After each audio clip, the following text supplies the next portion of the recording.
What happens when television royalty meets real royalty and the cameras keep rolling? In just 27 seconds, one comment would shatter years of careful public relations work and expose the real person behind the polished smile. This is the story of how one of Britain's most respected journalists faced down entitlement in its purest form, and how truth became the ultimate weapon in a battle that nobody saw coming. The studio lights were burning bright that Tuesday morning as Piers Morgan settled into his familiar chair behind the sleek desk of Good Morning Britain. His coffee was still steaming, his notes perfectly arranged, and his trademark confidence radiating through the television screens of millions of viewers across the country. This was supposed to be another routine interview, another chance for a celebrity to promote their latest project and charm the audience with carefully rehearsed anecdotes. But Meghan Markle was not just any celebrity. She swept into the studio like she owned the place, her designer heels clicking against the polished floor with the rhythm of someone who expected the world to bend to their will. Her smile was camera-ready, her posture perfect, but there was something in her eyes that Piers had seen before in his decades of interviewing. It was the look of someone who believed their own publicity, someone who had forgotten that respect had to be earned rather than demanded. The makeup artists had done their work, the lighting technicians had adjusted their equipment, and the producers had given their final instructions. Everything was set for what should have been a pleasant conversation about charitable work and upcoming projects. The audience settling into their seats had no idea they were about to witness television history in the making. Piers leaned back in his chair as the countdown began, his years of experience telling him that something felt different about this interview. He had spoken to presidents, prime ministers, and movie stars.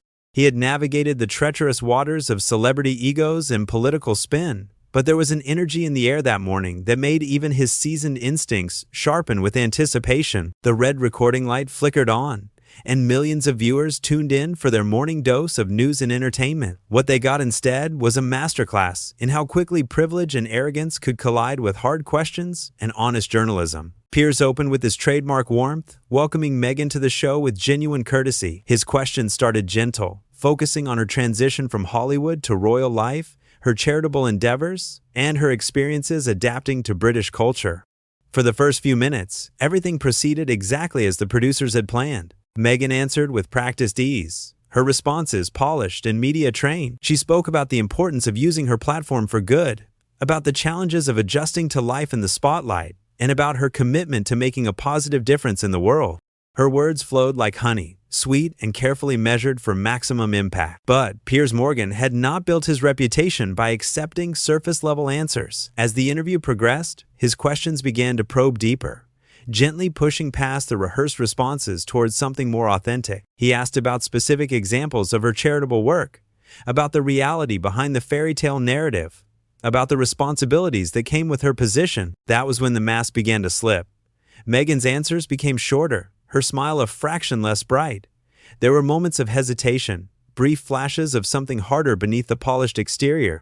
Piers, with the instincts of a journalist who had spent his career reading between the lines, began to sense the real story lurking beneath the surface. The conversation took its first sharp turn when Piers asked about the cost of her recent wardrobe choices. It was a fair question, one that any public figure funded by taxpayer money should expect to face. But Meghan's response revealed the first crack in her carefully constructed public image. Her voice took on a defensive edge as she deflected the question, suggesting that such concerns were beneath someone of her stature. She spoke about the importance of representing the royal family with dignity and style, as if spending tens of thousands of pounds on a single outfit was not just reasonable but necessary for the proper fulfillment of her duties. Piers pressed the point with the persistence that had made him famous, asking for specific figures and explanations. He reminded her that the British people deserved transparency from those they supported through their taxes.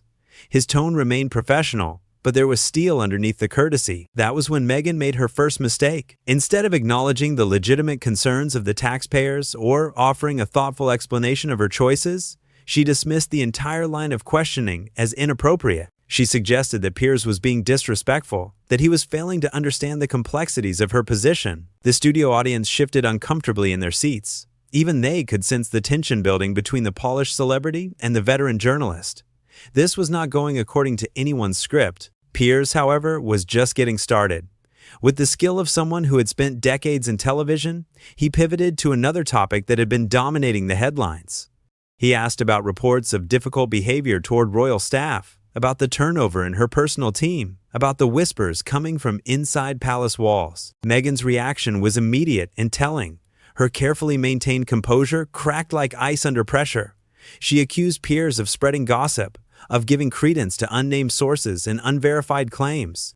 But instead of simply denying the reports, she launched into an attack on the very idea that such questions should be asked. She spoke about the right to privacy, about the unfairness of constant scrutiny, about the impossible standards placed upon her. But what she did not do was provide clear, honest answers to the concerns that had been raised. Instead, she tried to shift the blame, to make herself the victim of unfair treatment rather than someone accountable for her action. The veteran journalist was not impressed.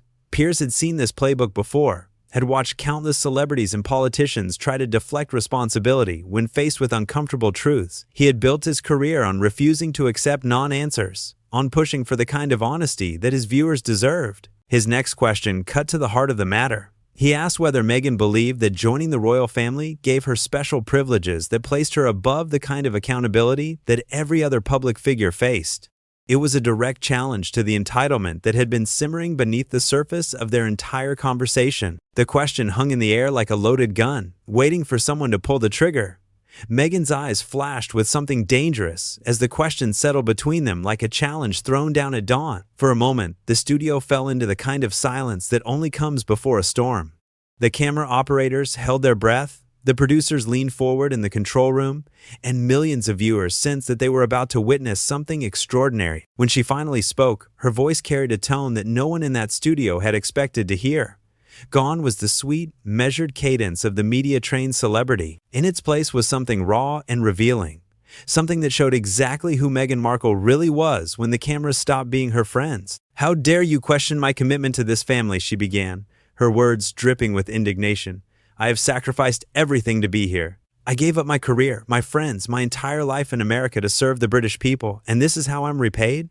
With petty questions about money and gossip from jealous staff members who could never understand what it means to operate at my level, the words tumbled out faster now, as if a dam had burst inside her carefully constructed public persona. She spoke about the ungrateful British public, about their failure to appreciate the gift of her presence in their dreary little country. She complained about the weather, the food, the people who didn't recognize her obvious superiority. Piers sat perfectly still, his journalist instincts telling him to let her continue talking. This was the moment he had been waiting for, the crack in the facade that would reveal the truth his viewers needed to see. His expression remained neutral, professional, but inside he could hardly believe what he was hearing. "Do you have any idea what I could have accomplished if I had stayed in Hollywood?" Meghan continued, her voice rising with each word. "I was on the verge of becoming a major star. I had meetings with the biggest producers in the business. I could have had my own talk show, my own production company, my own empire. Instead, I chose to come here and elevate this family with my presence." The studio audience exchanged shocked glances. This was not the gracious, humble royal they had been expecting. This was something else entirely, something that made them uncomfortable in their seats. Even the most sympathetic viewers at home found themselves questioning what they were hearing. Piers finally spoke, his voice calm and measured in stark contrast to Meghan's growing hysteria. "With respect, didn't you benefit quite substantially from joining the royal family? The global platform, the security detail, the multi-million-pound wedding funded by British taxpayers?" The question was like throwing gasoline on a fire. Meghan's composure, already hanging by threads, snapped completely. She stood up from her chair, her designer dress perfectly arranged despite her inner turmoil, and pointed an accusatory finger at the veteran journalist. "You have no idea what I've been through," she declared, her voice echoing through the studio with an intensity that made everyone present take notice. "The racism, the sexism, the constant attacks from people who were threatened by my success. I brought diversity to this family. I brought a modern perspective. I brought intelligence and sophistication that they desperately needed." Her words were coming faster now, a torrent of grievances and complaints that had clearly been building for months. She spoke about feeling unappreciated, about being held to impossible standards, about being criticized for things that male members of the family got away with regularly. But what struck Piers most was not what she was saying, but how she was saying it. There was no acknowledgement of the privilege she had been given, no gratitude for the opportunities that had come her way, no recognition of the responsibilities that came with her position. Everything was about what had been done to her, what she deserved, what she had been denied. "I think," Piers said carefully, "that the British people might have a different perspective on some of these issues. Many of them work multiple jobs just to make ends meet. They pay taxes that fund your lifestyle. They might wonder why someone in your position seems so focused on what you're owed rather than what you owe them." The comparison to ordinary British citizens was clearly not something Meghan wanted to hear. Her face flushed with anger as she processed the implication that she should be grateful rather than aggrieved, that she should be serving rather than being served. "Those people don't understand what it's like to live under this kind of scrutiny," she shot back. "They don't have photographers following them everywhere. They don't have every outfit analyzed and criticized. They don't have family members plotting against them because they're jealous of the attention." Piers leaned forward slightly, sensing that the moment of truth was approaching. "But surely you knew what you were signing up for when you married into the royal family? The scrutiny, the public interest, the expectations?" "I thought I could change things," Meghan replied, her voice taking on a bitter edge.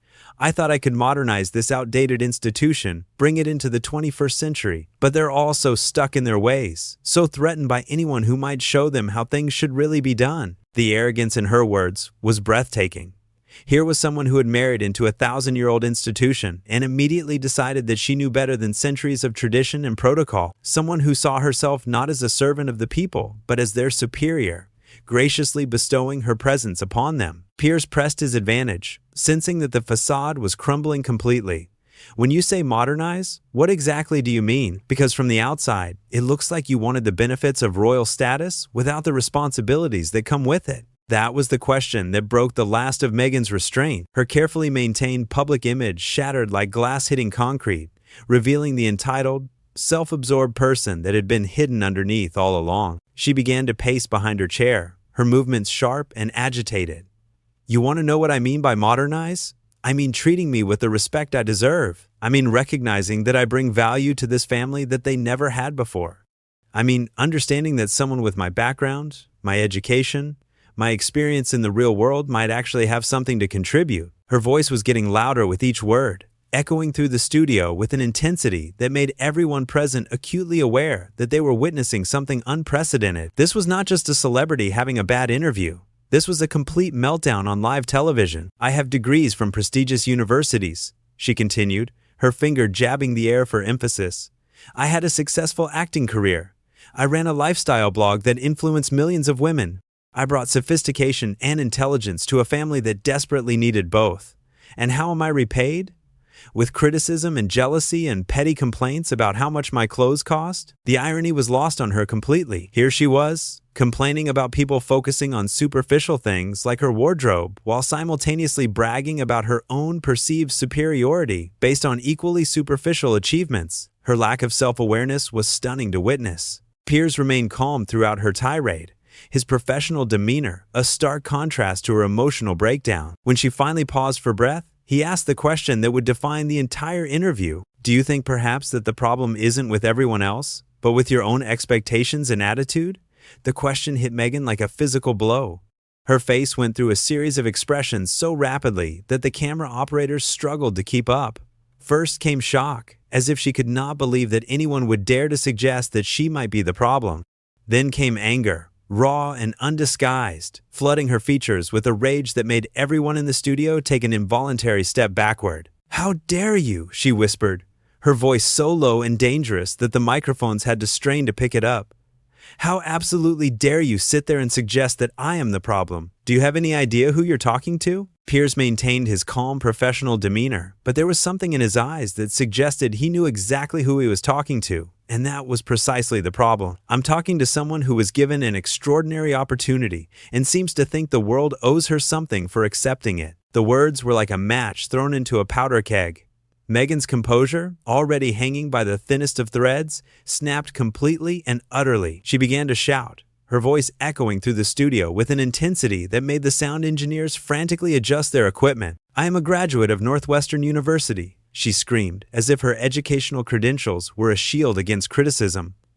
"I am an accomplished actress, a successful businesswoman, a humanitarian who has worked with the United Nations. I have traveled the world. I have met presidents and prime ministers.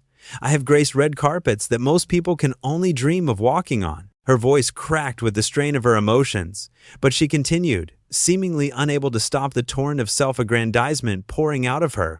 I chose to give all of that up to serve this country, to bring intelligence and class to a family that desperately needed both. And you have the audacity to suggest that I should be grateful? That I should lower myself to the level of people who will never understand what it means to operate at my level? The studio audience sat in stunned silence, their faces showing a mixture of shock, embarrassment, and dawning realization. This was not the gracious, humble person they had been led to believe they were meeting. This was someone who saw herself as fundamentally superior to everyone around her. Someone who believed that her very presence was a gift to be treasured rather than a service to be rendered. Piers leaned back in his chair, his expression never changing, despite the verbal assault being launched at him from across the desk. When Meghan finally paused for breath, he spoke with a kind of quiet authority that comes from decades of dealing with difficult interviews. "I think our viewers can see exactly what kind of person you really are," he said simply. "And I think they're quite capable of drawing their own conclusions." The words were like a slap across the face. Meghan stared at him for a moment, her mouth opening and closing as she struggled to process what he had just said. Then, as the full implications of his statement sank in, her face transformed into something ugly and twisted with rage. "You smug, arrogant little man," she snarled, her voice dripping with venom. "You think you can sit there in your cheap suit and judge me? You think you have the right to question someone who has achieved more in 30 years than you could accomplish in a lifetime? I am royalty. Do you understand that?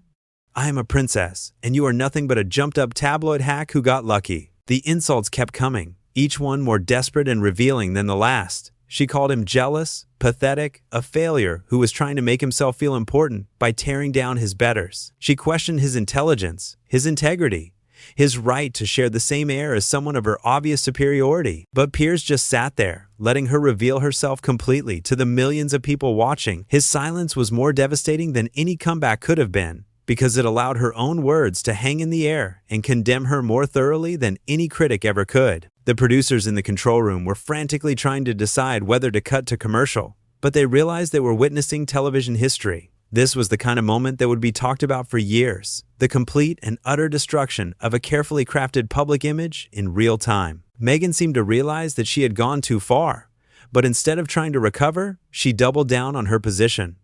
"I don't have to sit here and listen to this," she declared, her voice shaking with rage and humiliation. "I don't have to subject myself to interrogation by someone who clearly doesn't understand the first thing about respect or proper behavior." She began to remove her microphone, her movements sharp and angry. But even as she prepared to storm off the set, she could not resist getting in one last dig, one final attempt to salvage her wounded pride. "This interview is over," she announced, her voice carrying across the silent studio.